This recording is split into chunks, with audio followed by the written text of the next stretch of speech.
In this episode of the Locked On NBA Big Board podcast, I have another scouting report video for you. And the prospect for today is Baylor's VJ Edgecombe, who had a phenomenal summer.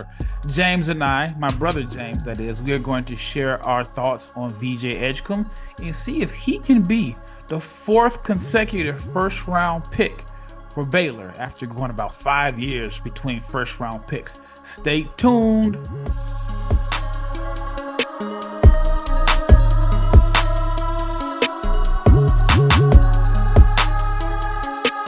Big shout out to each and every person that has made the Locked On NBA Big Board podcast your first listen of the day. I am your host, Rafael Barlowe, the director of scouting for NBA Big Board. And my co-host for today is none other than my brother James. And before we get into this episode, I want to let you know that it is brought to you by FanDuel. And now through September 22nd, all FanDuel customers can bet $5. You can get a 3-week free trial of the NFL Sunday Ticket from YouTube and YouTube TV. All you have to do is visit FanDuel.com to get started. If you're not subscribed to the YouTube channel, please like, share, comment, and of course, subscribe. Please subscribe. It is the best way to help us grow this channel because now that we are officially in basketball season here at Locked On, you are going to get the Locked On NBA Big Board podcast 5 days per week. All right, VJ Edgecombe. So I was just doing some notes here, looking at my notes, and Baylor has had first round picks in every draft since 2021. Before that, they had a first round pick in 2016, which was Taurean Prince. And then they went like 5 years without a first round pick. Since then, they had Davion Mitchell was the 9th pick in 2021. Jeremy Sohan went 9th in 2022.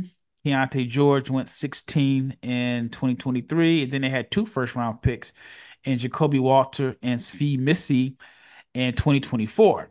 VJ Edgecombe is widely expected to be a lottery pick. Some have him in a top 5.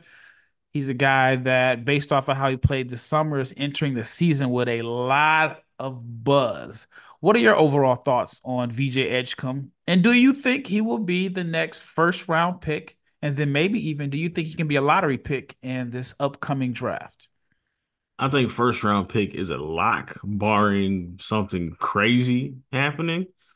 Lottery pick, I think Uh-oh, is I hear some a lot. hesitancy. Hold on, I think he's a lock to be a lottery pick. I Okay, have, I don't want to call it concerns, but I think he's a lottery pick.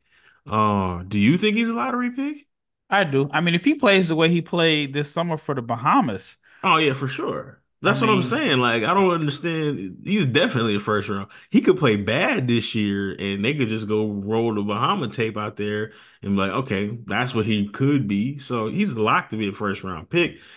The question for I don't know me is, about that. Just because you I don't think think so? every at this time last year, if you would have said DJ Wagner, everybody would be like, oh yeah, he's gonna be a first round pick, even if he doesn't play well, you know. So That wasn't me. I mean, that wasn't you, but I just think that things can change. Things can change, but I think there's enough good film out there on him, barring something crazy. He's a lock for a first round pick. The question for me is, which guard? How am I trying to say it? Is he the first guard taken? Is he the second guard taken? Is he the third guard? That's the question I have. Okay, well, I mean, based off of what you said in the previous episode, he can't be the first guard taken because that's Nolan Trayor. Oh, for sure. Yeah. I mean, hey, I don't know. We. Yeah, it's him. But is he going to be the second or the third guard? You probably have to think Dylan Harper's going to be the second guard taken. At least if I was in charge, he'd probably be the second guard. So where does VJ Edgecombe fall into that? It remains to be seen. I like him, but I have a few Uh-oh. concerns. So ask your questions. All right, we'll get into the concerns later. I want to give a little bit of background on VJ Okay. Edgecombe. Came from the Bahamas, played his senior year at Long Island Lutheran. I guess it was more than his senior year there, but he won Gatorade Player of the Year twice in New York. and he had a phenomenal summer. Like I mentioned, played for the Bahamas in the 2024 Olympic qualifiers, averaged 16 and a half points, 5.5 rebounds, and 3.8 assists per game, almost 4 assists per game. And he played on a team that had DeAndre Ayton, Buddy Hield, and Eric Gordon. And I think that he gave scouts a glimpse of his ability to hold his own against top tier competition in that And, tournament. It's almost and like, all right, go ahead. I will say, look, a couple of those games, it was him at the end of the game making decisions. And it Hmm. wasn't just at him at the end of the game finishing plays. Like he was starting plays at the end of those games. And that's with veteran guards, guys that have made millions. Not like, no disrespect to the end of the bench guys that are great for their native country, but like he was out there with, Eric Gordon feels like a 20-year vet, you know. Oh, yeah. Uh, uh, Some guys Buddy that have Hield, made hundreds of millions of hundreds of dollars. millions. Yeah. So like he was out there for real, but go ahead, continue with your introduction. Yeah, I thought that he looked good. There were plays where if you didn't know names and you were just scouting, let's just say you were like this evaluator, but you didn't know names. You just saw guys play, you're watching them for the first time. I think that there were some times where you could be like, he's the best player on the floor, despite being the youngest. Now, I kind of think outside the box, and a lot of people may think this is running from competition, but I always go back to Dante Exum, how he had that phenomenal showing at the Nike Hoop Summit, and then he just shut it down, rode that wave all the way into I think he was like the sixth pick. I think if VJ Edgecombe, if he were eligible to be drafted right after the qualifiers, you can't. I mean, it would be hard to say that he wouldn't go outside of the top So basically, you're four. saying if he would have been a top five Well, I pick, mean, I'm just saying, like, I mean, how much higher could his stock be? Like, is there a way that he can play better in college basketball this season than he played against grown men with every game counted? Like, and I'm not saying every game in college doesn't count, no, but every game counts in the qualifiers because yes, you are every game basically counts. playing. You're, Yeah. you're fighting to get to the Olympics. I think that he's going to have a difficult time basically outperforming how well he played in those qualifiers. And so there's a part of me that's like, if I were like representing him, I'd have to be Mm. like, hey man, if that's the last tape they see, you are going top five guaranteed. But here's my rebuttal on that, and I 100% agree with you that if that's the lasting impression we have, he's easily a top five pick.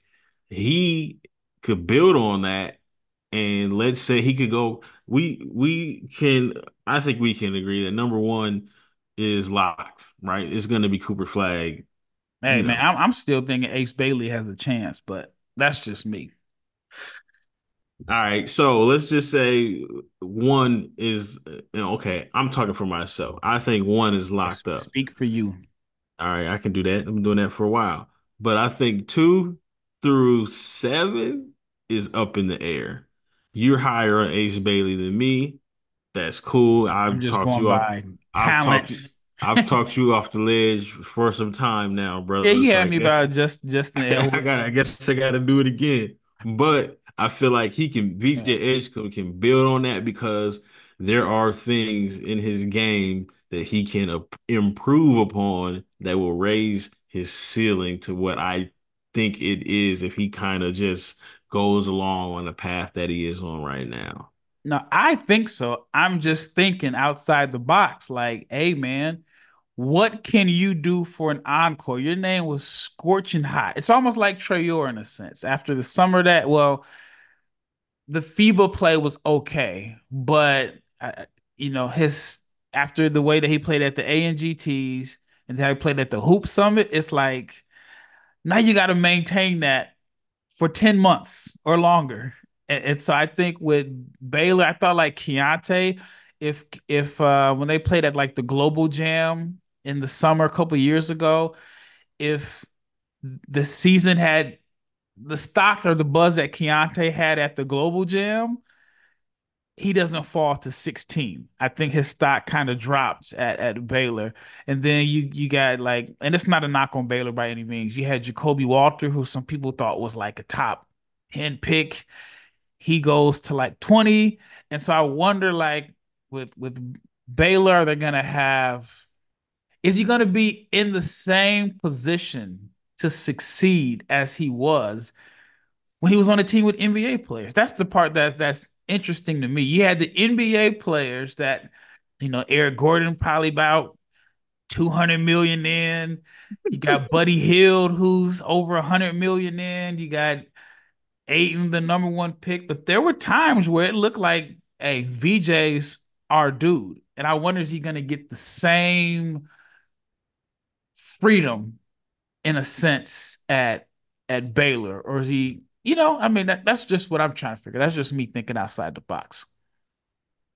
I, All right, you when know, we return, yeah, go hold that ahead. thought. Hold that thought. When we return, we're going to talk about his greatest attributes, and to me, it is his athleticism. He is an elite athlete. We're going to touch a little bit more on his athleticism and some of his offensive strengths. But let's talk about FanDuel. Why? Because FanDuel is America's number one sports book. You've heard us talk about FanDuel a lot, but we have something a little different for you now through September 22nd. All FanDuel customers can bet $5 and you can get a 3-week free trial of the NFL Sunday ticket from YouTube and YouTube TV.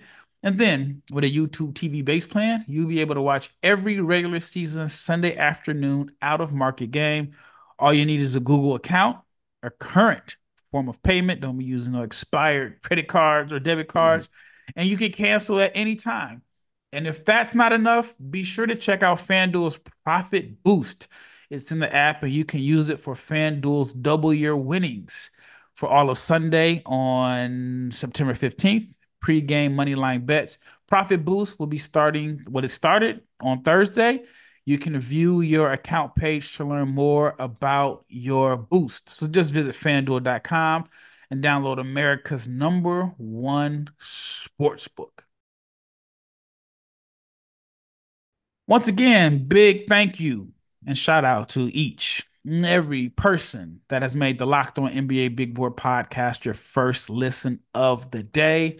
Now, please check out the Locked On NBA podcast because there is no off season on the Locked On Network. You can get daily basketball analysis from local and national experts, and you get it in 30 minutes or less. No one will keep you as informed or as entertained as Locked On NBA. It is available on YouTube or wherever you get your podcasts. It's part of the Locked On Podcast Network, your team every day. All right, second segment. I was talking about VJ. You had a point that you wanted to add? No, I was just saying like I would carry that same confidence that I had to Baylor. Like you wouldn't be able to tell me anything if I was, VJ Edgecombe walking on that campus. Like I was on the court with Buddy Hield, who's gonna be on the court with Steph. Like I was on the court with Eric Gordon, who played with KD and Booker last year. Like, give me the ball, man. Get out the way. That's how I would approach that situation. But there's a lot of time in between, what was that, June, July, and was that October, November when we start. But yeah, I understand what you were saying and the point, like, hey, what do we have left to prove? You got to basically hit a home run every month for the next 6 months.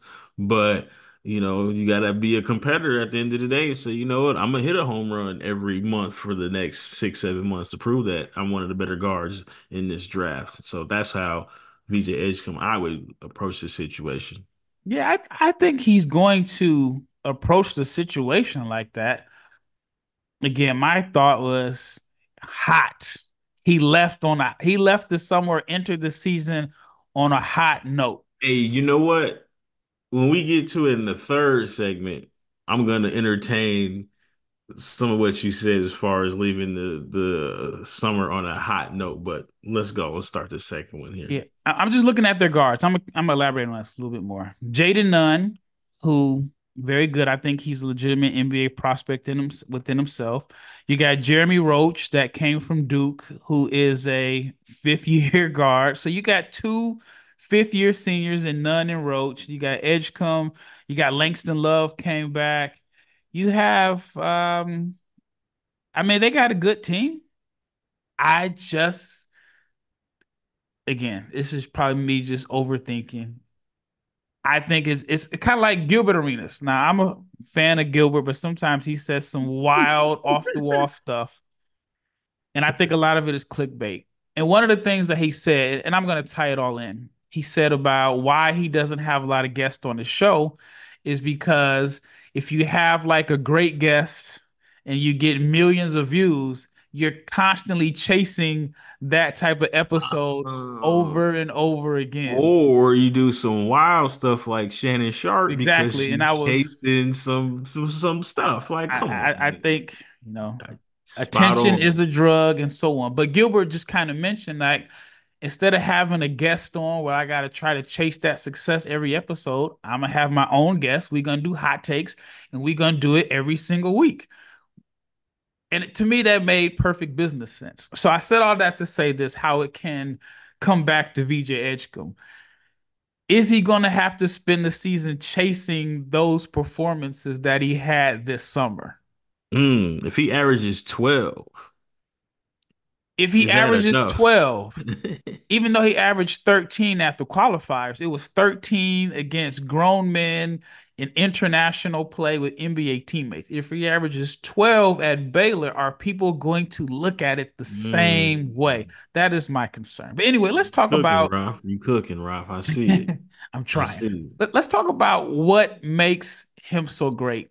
I think this is his athleticism. And when you watch VJ Edgecombe, what is the NBA skill set or tool or attribute that he has that stands out the most, in your opinion? I'm going to couple his athleticism with guard motor, if that makes sense. Hmm. So not only is he athletic, he does have skills, but he also has a very good motor on the glass. Just in general, like the athleticism, he's an athlete that plays like an athlete. Like we've seen guys, and this may sound crazy to explain, but we've seen guys who are athletic when the game isn't on. Like he's not just warm up athletic. Like he's for real athletic. Like I don't know who it was in the qualifiers he tried to dunk on. There's a couple of them, but he was really trying to like dunk on people for real. So like the athleticism checks out. I think he's gonna be a good shooter. Uh, I don't necessarily think he's gonna be a great shooter, but good shooter with that athleticism. Excuse me. He's gonna be fine, and he's constantly like driving to the basket. I think he can get out of control at times. That was kind of evidenced in the Nike Hoop Summit. He was playing a little wild, but Hmm. overall, when he did play with the Bahamas team, I thought he had good pace. So I do like him a lot, and like you said, he's gonna have a lot to build upon, but he does have good foundational pieces for a lottery pick as a shooting guard, at about 6'4", 6'5", however tall they list him at. I know there was some discrepancies this summer, but we talked about that before. Only thing about that is we will see at the combine. You can be 6'7" in college, Yeah. but that combine doesn't lie. I And want to say he was 6'3" on that first measurement, and then he grew to 6'5" at the Nike Hoop Summit. I don't know how you go 3 inch, 2.5 inches overnight, but we'll see. So, it's like there's one Nike shoe. It's like the GT Force or something like that. I man, think I know what you're talking about, man. That's the ones that Jokic used to play in before he switched. that. So, Yeah. so when I think of VJ Edgecombe, like what stands out to me is just the athletic ability. I mean, he is a high wire athlete with a great motor, like you said. He plays hard, he plays tough, but it's just the athleticism and like the acrobatic finishes around the rim. And then like you said, he plays athletic. Like I've seen numerous guys that, man, you go to a game and I mean, dunk contest before the game, And the only time they make athletic plays is if they get a wide open dunk in transition. Edgecombe is aggressive. He plays downhill, and then when he gets in the paint, he's either trying to dunk on you or it's an acrobatic athletic finish. He has a good way of just being able to like contort his body in the air. I think he has good burst off the dribble, quick first step. He does have soft touch finish floaters in his game. I'm a big fan of that. There's a lot of guys that are athletic, and the only thing they can do is dunk when they get to the rim. But Edgecombe, at least in my opinion, has an advanced knowledge of, all right, there's a rim protector there. I'm not going to be able to dunk on everybody, but let me finish with this soft touch floater. I think he's going to be a great transition finisher. I think that he has the ability to impact the games in a variety of ways, whether it's just his athleticism, whether it's running the floor, whether it's his motor, getting to the foul line because he's so aggressive. Ah, And let me well, stop there. I think he can get to the foul line. Okay, I that was one of my concerns. Like as as he is, as dynamic as he is, he doesn't get to the foul line a lot. If you look at his Lou high numbers last year, 2 free throw attempts a game. Like that's getting fouled once. Yeah. That's crazy. He played for Austin Rivers Elite over the summer Adidas the year before, 2 free throw attempts a game. Like I don't understand how that athletic, that dynamic, and you only get fouled once. That is probably my 1A or maybe 1B concern about his game. He's too athletic not to get to the foul line. And that makes me wonder about again, he's 19, it's young, but is that something that continues to be a part of his not be a part of his game as he develops?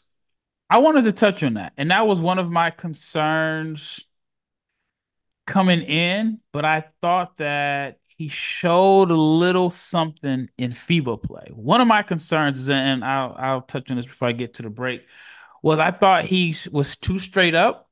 I thought he had like really good posture, and I think having good posture is bad when you're trying to drive to the rim because you know the saying, low man wins. And I felt like there were times where he was too straight up and he wasn't the low man, and sometimes that limited how he was able to turn the corner.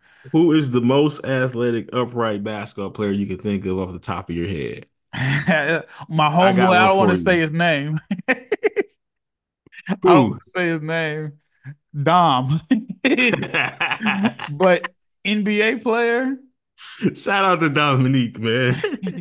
NBA player, I don't know. Who's yours? Zach Levine by far. Ah, okay. Zach is so stiff, but his legs have springs in them somehow. Like he dribbles upright. He snakes pick and rolls and he gets kind of low. It's just kind of like he is stiff. He looks stiff. Like, okay, Anthony Edwards look like he doesn't have a bone in his body when he's handling the ball. Fluid, Zach yeah. looks like he's standing up, but it doesn't matter because Zach can jump 40 inches off the ground after knee surgery. But yeah, I understand what you're saying about VJ being stiff. But that's why I'm saying I turned the corner on that because at the FIBA qualifiers, he had a game where he took 5 free throws, a game where he took 6 free throws. He shot 16 free throws in 4 games. I'll take that. That's And there was very one good. game where he only took one, but he had 2 games of over five or more, and he had one game where he took four. So that's why I kind of turned the corner on that. All right, when we return, we got one more segment left. We're going to talk about just his overall motor, an upside, and then we're going to dig a little bit deeper into what he can improve on or what can he show this season that can make him a top 5 pick. All right, before we get into the last segment, I want to let you know that this episode is brought to you by BetterHelp. And I have a question for you, the audience. What is something that you love to learn? As an adult, do you make time to learn new things as often as you like? Or was that something that you lost in childhood? Because kids, and I have a 2-year-old, and kids are always learning. But as adults, sometimes we lose that curiosity. So, what is something that you would like to learn? I mentioned in the last episode, one of the things that I would like to learn, I got to figure out how to find time to do it, is I would like to learn French. I think that could help me out as far as scouting, as far as gathering intel, because French is spoken in not only France, but in some parts of Africa. What about you? What is there something that you would like to learn? And I think therapy can help you reconnect with your sense of wonder because your quote unquote back to school era can come at any age. So if you are thinking about starting therapy, give BetterHelp a try. It is entirely online. It is designed to be convenient, flexible, and suited to your schedule. All you have to do is just fill out a brief questionnaire. You can get matched with a licensed therapist, and you can switch therapists at any time for no additional charge. So rediscover your curiosity with BetterHelp. Visit betterhelp.com/locked-on-NBA. You can get 10% off your first month. That is betterhelp.com/locked-on-NBA. All right, last segment, talking about VJ Edgecombe. And we talked about his free throws. I mentioned that I think that he can impact the game by getting to the foul line. James disagreed, and it was fair because he didn't get to the foul line a lot prior to, at least prior to what I saw at the FIBA Olympic qualifiers. And that is what kind of made me turn the corner. But I Well, wanted to go into like the motor real fast. mhm. I think he is a wing that has elite athletic tools, but he plays like a blue collar, hungry prospect that is trying to make a team. And that to me allows him to impact the game. I think if there's a 50-50 ball, it's his. And I think that I think that's going to be appealing to a lot of NBA scouts because he's a guy that it wouldn't surprise me if he doesn't shoot the ball well this year, but I think he's still going to be able to find a way to impact games and just kind of make a lot of fans and front offices with his energy and motor. Real quick about the free throws before we move on. He did shoot four in that Nike Hoop Summit game, and he was ultra aggressive. So maybe he flipped the switch between his last game at Lehigh versus where he is today. Because again, we said four free throws at the Hoop Summit. You said he shot what four a game at the Olympic qualifiers. He's 13 or That's 16. that's where he needs to be. It has to be at least four attempts a game for me to uh, be a big buyer of what he is long term. Um, All right, hold on, hold on. but Let's talk about the posture. Was that something that you noticed is why he didn't get a lot of free throws? Because I felt like he just always didn't get low. no, I thought from watching, I thought he didn't get a lot of free throws because he either overdrove, which means he got his shot blocked, or he settled for jump shots. Mhm. He to me, and I guess this is a good segment or segue into it. What if what we saw from him playing alongside NBA guys on the wing, what if that's what he is long term? A complimentary guard and not a, 'cause I don't think he's a lead guard, right? I don't either. He is like a pure shooting guard, but at the same time, he is a ball mover, willing passer, but Yeah. not a playmaker. So, what if long term, and this is probably one of my biggest concerns or questions about it. Again, there's nothing wrong with it. You want to play as long as you can. But what if he's a guy alongside a guy? You know what I'm saying? All right. Are you asking me I mean, there's I'm like, asking you as Rafael Barlowe, the number one draft analyst in the draft space oh, right okay. now. Because if I'm like Rafael Barlowe, his representation, I'm like, well, shoot, the way these Hey, oh yeah, NBA for sure. contracts are Hey, going, 10 and if years, you're a starter as yeah. a complimentary guy, you're gonna make 800-900 million dollars. So that's Hey man, that's listen. that's a win I'm the last person you can get an argument from about that. But I'm asking as an you evaluator. as the evaluator or Rafael Barlow, the general manager, you're on the clock at number three, and you say Flag is gone, Ace Bailey's gone, and your some of your scouts like VJ Edgecombe, do you think he is a lead guard, all-star type shooting guard, or is he a guy that plays alongside guys? I I had to think lean back he's a on that guy one. that plays alongside guys. And I think, There's no shame in that. yeah, I think that he is, in my opinion, VJ Edgecombe is going to be a high level starter, potential multi-time all-star. And if you get that with a top five pick, that is a good draft for your team. Multi-time all-star as a guy who plays alongside guys, I don't think you can do that. I can't.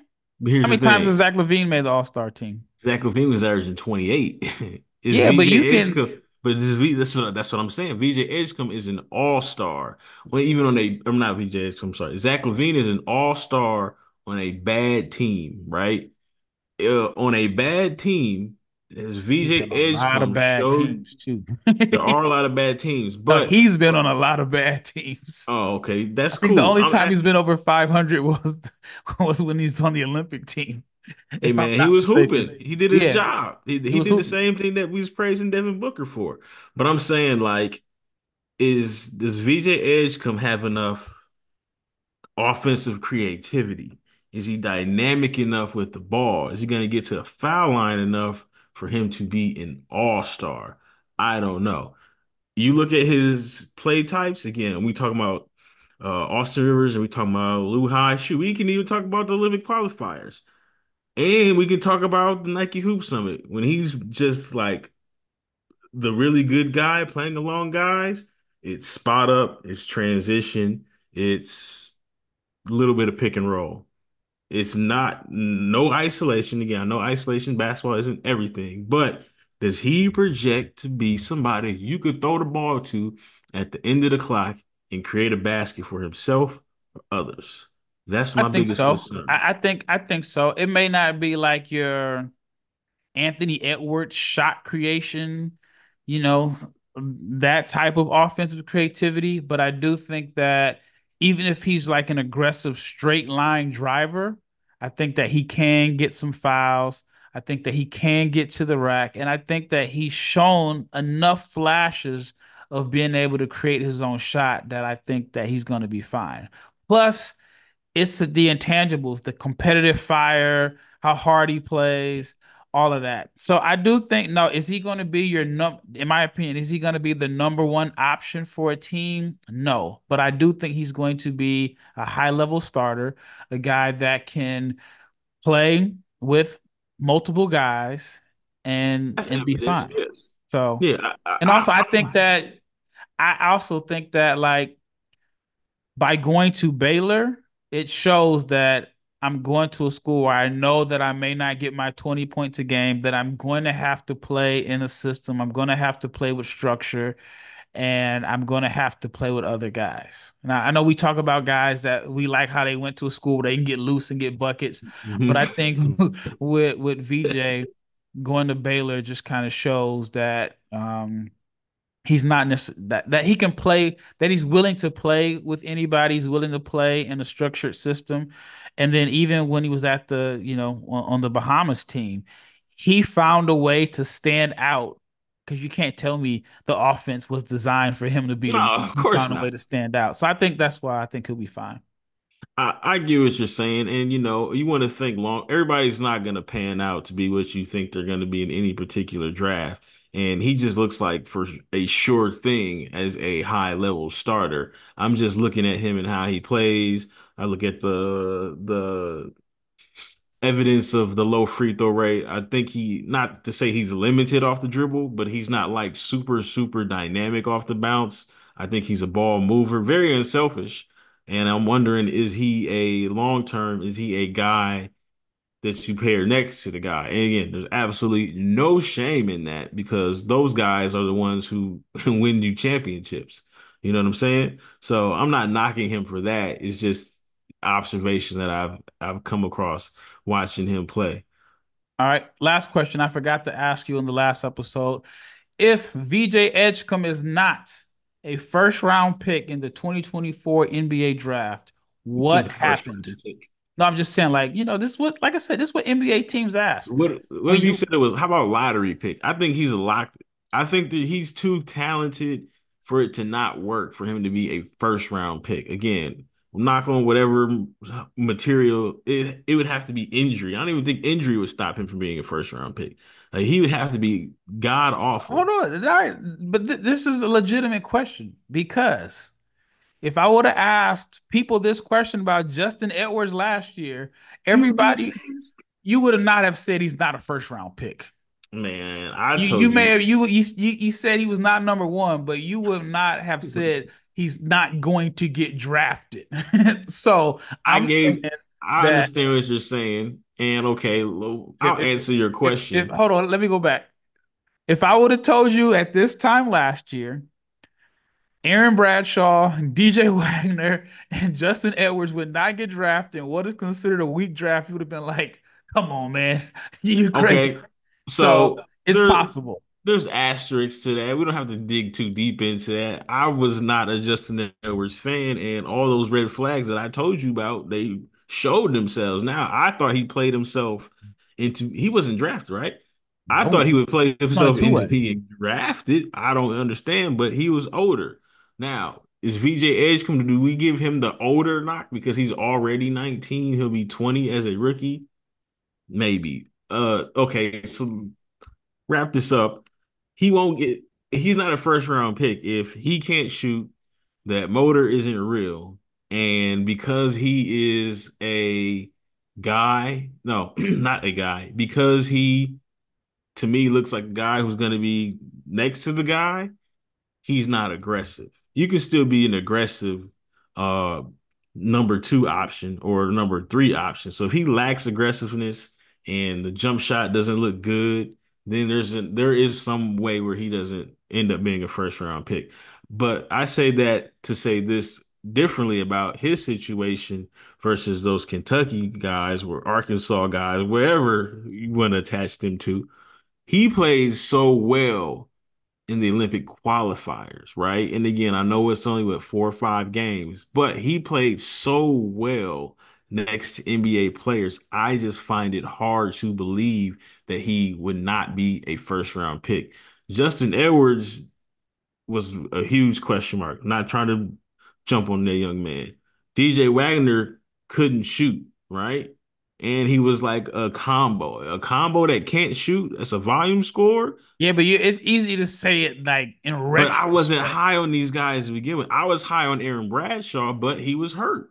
And we had talked about what if he's not healthy? And he was super thin. So like it is hindsight, but they had like red flags and they didn't have the previous like tape to go with what they had playing in the season. VJ Edgecombe was hooping in the qualifiers. That is a great sign. And like I said, in a game in games with 100 millionaires out there, guys who are driving every kind of car you can think of. DeAndre Ayton stay iced out, been iced out, Hey, but they right? iced out like that in college now, so I don't think that. Man, that's true. But VJ Edgecombe was like, "Yo, give me the ball." Like he was closing game, and it wasn't closing games like ISO or Gilbert Arenas' favorite 1-4 flat. No, but he was not passing up any open shots. He was taking and making like clutch shots. I don't think that that same kid can come back to go to Baylor and not be a first round pick. That's what I'm saying. That's fair. Well, that wraps up this episode of the Locked On NBA Big Board Podcast. Once again, thank you for making the Locked On NBA Big Board Podcast your first listen of the day. This was a fun episode. Stay tuned because we're going to have more episodes dedicated to individual prospects. We got about, I think I got about 50 days into the start of college basketball, so it is around the corner. Once again, it's Rafael Barlowe with my brother James Barlowe. We are out. But also remember, check out the Locked On NBA podcast because there's no off season on Locked On. Nobody keeps you more informed and as entertained as the Locked On NBA crew. So check it out, Locked On NBA. Once again, we are Out of here.